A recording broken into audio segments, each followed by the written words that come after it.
Shalom, shalom. Estou gravando aqui em sequência já o segundo vídeo, mas vou deixar ele separado para ficar mais fácil aí de assistir, de acompanhar, ou depois de localizar qual que você quer assistir primeiro, né? Qual que você quer relembrar. Então, a parte 2, a importância de exigir aquilo que nos foi prometido.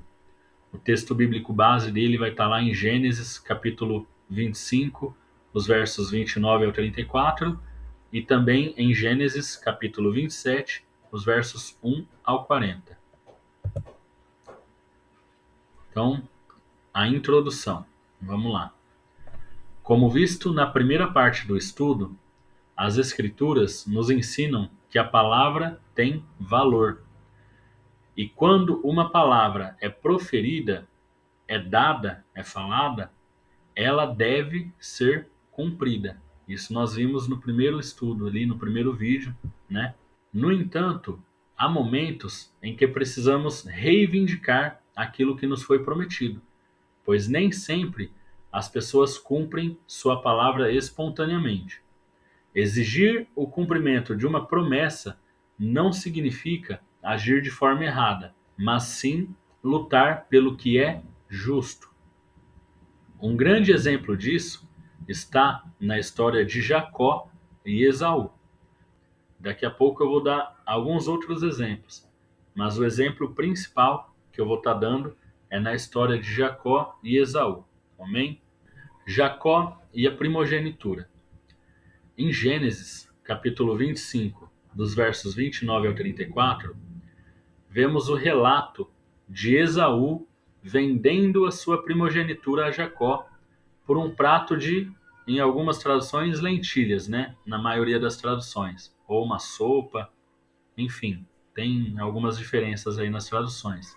Esaú estava faminto e nesse ponto ele desvalorizou totalmente sua posição de primogênito, aceitando a troca sem pensar nas consequências futuras.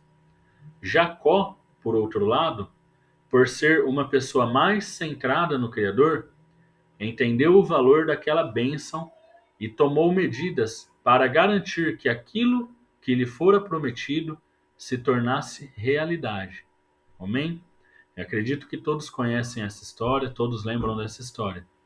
Esaú não deu valor na primogenitura, naquela bênção que ele tinha direito de nascença, e vendeu. Provavelmente achou que não ia dar em nada, achou que estava só fazendo uma brincadeira ali, que Jacó não ia levar a sério, não sei. Mas ele vendeu a primogenitura dele para Jacó. Mas Jacó, por ser uma pessoa mais centrada na palavra, uma pessoa mais firme naquilo que ele queria, naquilo que ele acredita, ele recebeu aquela bênção e dali a pouco a gente vai ver que ele deu um jeito de tomar aquela bênção para si, de exigir que aquela bênção fosse cumprida na vida dele. O engano para obter a bênção. Mais tarde, em Gênesis capítulo 27, os versos 1 a 40, Jacó tomou medidas para garantir que a bênção da primogenitura fosse cumprida na vida dele. Isaque, o pai deles, já era idoso e estava cego. Pediu para Esaú que lhe preparasse um prato de caça antes de abençoar, antes de dar a bênção da primogenitura para Esaú, que era o primogênito, né, original ali, o que tinha o direito à bênção, mas fez a bobeira, a besteira de vender para Jacó. Rebeca, a mãe deles, ouviu e ajudou Jacó a se passar por Esaú, garantindo que ele recebesse a bênção de seu pai. Embora o método utilizado possa ser questionado, essa história demonstra a importância de não apenas confiar na palavra das pessoas, mas também de agir para que ela se concretize, né? Não apenas você confiar, esperar, ser passivo, mas muitas vezes nós temos que buscar aquilo, nós temos que reivindicar aquilo. Esaú, ao perceber que havia perdido a bênção, tentou recuperá-la, mas já era tarde demais. Então depois vocês podem ler lá em Hebreus capítulo 12, os versos 16 e 17.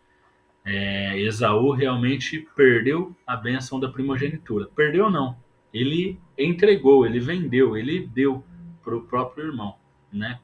E Jacó reivindicou aquela bênção que ele sabia que era dele. Amém? Outros exemplos bíblicos. Primeiro exemplo, as filhas de Zelofeade. Está lá em Números capítulo 27, os versos 1 a 11. Essas mulheres foram até Moisés para exigir sua herança, pois não havia filhos homens em sua família. Elas não aceitaram a exclusão e reivindicaram o direito que lhes cabia. Yah, o Criador, confirmou sua causa, mostrando que é justo lutar pelo que nos pertence. Amém? Caleb e sua herança, está lá em Josué capítulo 14, os versos 6 ao 13. Caleb lembrou a Josué da promessa que Yah havia feito e ele exigiu a terra que lhe fora prometida. Ele não ficou esperando passivamente, mas reivindicou aquilo que era seu por direito. Amém? O terceiro exemplo, a parábola do juiz iníquo. Está lá em Lucas capítulo 18, os versos 1 a 8. E Yahusha, Jesus, o nosso Messias, ele contou a história sobre a viúva persistente, que mesmo diante da resistência do juiz, continuou insistindo até que sua causa fosse atendida. Isso nos ensina que devemos perseverar em buscar o cumprimento do que nos é devido. Amém? Então, quais lições nós podemos extrair dessa história e dessas outras também, né? Que eu mencionei agora há pouco. Valorize as promessas que foram feitas. Valorize aquilo que prometeram para vocês. Valorize os seus direitos. Amém? Diferente de Esaú, que desprezou a primogenitura, nós devemos reconhecer o valor das bênçãos e direitos que nos foram dados.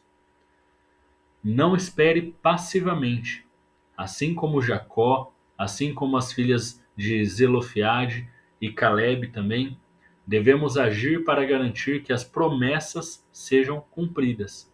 Seja perseverante. Muitas vezes será necessário insistir e lutar pelo que nos foi prometido, assim como a viúva da parábola de Yahusha, de Jesus. Confie na justiça de Yah, do nosso Criador. Ele não ignora aqueles que clamam por justiça. Se algo lhe foi prometido e é justo, ele abrirá portas para que você receba. Amém? Amém e amém. Por isso, não tenha medo de reivindicar os seus direitos quando estiver diante de uma injustiça. Busque sempre agir com sabedoria e discernimento quando estiver fazendo isso, né? Quando estiver reivindicando os seus direitos, as promessas que foram feitas a você, né? Os compromissos. Confie que Yah, o nosso Criador, ele honra aqueles que valorizam e buscam o cumprimento de suas bênçãos. Amém? Então, a conclusão desse estudo, desse pequeno estudo, né? Um estudo pequeno, rápido, porém eu acredito que vai tocar, vai alcançar muitos corações aí. Exigir o que nos foi prometido não é, de modo algum, um ato de ganância ou arrogância, mas sim, na verdade, um ato de justiça. As Escrituras nos ensinam que aqueles que perseveram e valorizam as promessas do Criador e as promessas dos homens serão recompensados.